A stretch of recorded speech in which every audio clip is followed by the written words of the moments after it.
Zague. Eu queria ser importante, queria ser um cara importante, mas com 8 anos de idade. Ah, é? Olha o que eu fiz para ser importante. Você era criança, você pensava em ser o Em quê? ser importante. É? A minha O mãe... que era ser importante pra você? Era... Alguém que cuida, que todo mundo fica em volta e se reverencia, tipo assim, acha você admirável. Ah, entendi. Eu via essa imagem na minha mãe. Minha mãe era essa é? empreendedora. Ela não sabia ler nem escrever, mas ela pegava resto de feira e dividia com os vizinhos. Ela já cuidava dos vizinhos. Eu achava que aquilo era um poder enorme. Toda a favela se reverenciava a minha mãe. Minha mãe cuidava de todos. E a minha mãe era uma figura que todos os lugares ela era atendida de A a Z, desde da vizinha do lado até o prefeito.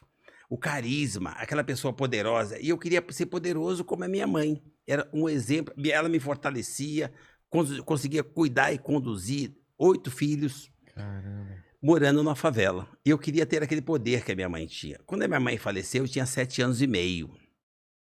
E eu falei, como é que eu vou fazer agora para poder deixar o legado que a minha mãe deixou? Porque para mim, minha mãe é imortal. Porque para mim, morre só quem é esquecido. Como a minha mãe não foi esquecida, para mim ela é permanente. É imortal. Mas na época, como foi isso pra você? Com 7 anos e meio? Olha, a minha mãe me ensinou uma coisa muito forte, Vilela. Quando o sol entrava na fresta do meu barraco de manhã, a minha mãe fazia a gente pôr o joelho e agradecer o privilégio de estar vendo o sol, o direito de mais um dia. Quando ela faleceu, eu estava tão forte nos meus valores que eu entendi que o recado dela era para a gente valorizar o tempo, que o tempo acaba. E eu entendi que o tempo da minha mãe acabou e eu não sofri. Eu só quis dar continuidade ao que ela fazia, que era cuidar das pessoas, ter a importância que ela tinha. Para eu continuar. Você pegou o propósito dela para você? Isso. Eu não sabia o significado da palavra propósito, porque eu nem ia na escola. Mas eu entendi que eu queria ter o poder da minha mãe. Olha onde é que eu fui buscar o poder. Eu arrumei um trabalho com 8 anos de idade para ensacar carvão. E com o dinheiro que eu ensacava carvão, eu trabalhava 12 horas por dia, porque minha mãe sempre me ensinou que o dia tem 24 horas. Ninguém precisa mais que 8 para dormir. Então eu sabia que sobrava 16. Eu trabalhava 12 horas ensacando carvão com 8 anos, e eu não achava que era exploração, que era trabalho escravo. Eu achava que era a oportunidade de eu ser importante, de eu buscar o meu grau de importância. Com aquilo eu conseguia ganhar um pouco mais de meio salário. Mas olha que interessante, eu pegava o meu meio salário, levava para casa e eu conseguia pôr na mesa café com leite e pão com manteiga. Porque o papai só conseguia arroz com feijão e o ovo porque a gente tinha uma galinha. Ah, é? Mas eu era o cara que complementava e conseguia pôr na mesa café da manhã, sendo o filho mais novo de 8 irmãos. Aquilo me dava um grau de importância, eu me sentia o máximo. E aquilo para mim virou propósito. O que eu posso fazer para somar na vida do outro? Eu mudei de endereço, mudei de estrutura, os tempos passaram. Para mim, os tempos não foram difíceis, foram sendo diferentes. E o meu propósito continua o mesmo. Todos os dias eu saio de manhã com um propósito muito claro, de saber o que hoje eu posso fazer para fazer diferença a partir de mim, cuidando de mim, e em seguida o que eu posso fazer para somar na vida de mais alguém, começando com os meus. Faz diferença na vida de uma pessoa, você faz diferença... Eu chamo isso de empreendedorismo. É? Empreendedorismo para mim é isso.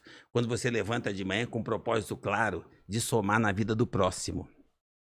Todos nós temos capacidade de empreender, capacidade de fazer em benefício do outro.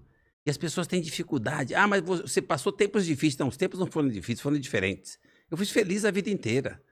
É o propósito, o ponto de vista, como é que você está olhando as coisas? No meu ponto de vista, que eu tenho muita fé, Deus não sacaneia ninguém. São fases que você vai passando e vai adquirindo anticorpos. Meus filhos são tudo frágeis e eu tenho anticorpos. Então, assim, eu sou privilegiado. Então, assim, você já nasce na condição para ser forte, para ser resiliente. Quando você nasce nessa condição, você nasce com mais possibilidade de ir para a próxima fase e de ser resiliente para cada fase que aparece. Porque a natureza é perfeita. Ela te cria naquela situação, você faz as melhores escolhas, porque eu morava na favela você pode fazer escolhas. É só você copiar. Escolhe aquilo que o outro escolheu e está dando certo. Porque quando você erra na escolha, começa a dar errado muito cedo. Quando você percebe que tem pessoas que fizeram escolhas diferentes que deu certo, copia. Eu copiei os meninos que carregavam marmita, porque os outros meninos que carregavam outro tipo de coisa duravam menos. Você já viu que podia ter problema se você entrasse... Tinha 2 escolhas, você escolheu Por que eu escolheria uma coisa que eu tô vendo que tá acabando rápido? Que dá mais dinheiro, mas que acaba rápido. Eu não sou mais honesto ou mais inteligente, eu só fiz uma escolha melhor. Eu só copiei aquilo que dava certo. Então, eu acho que todos nós podemos fazer isso. Ver o que tá dando certo, copia. É simples assim. Empreendedorismo para mim, é comportamento, jeito de pensar, atitude e assumir responsabilidade como aquele problema é seu. Existe problema? Existe. De quem que é o problema? Seu. Então você começou a empreender.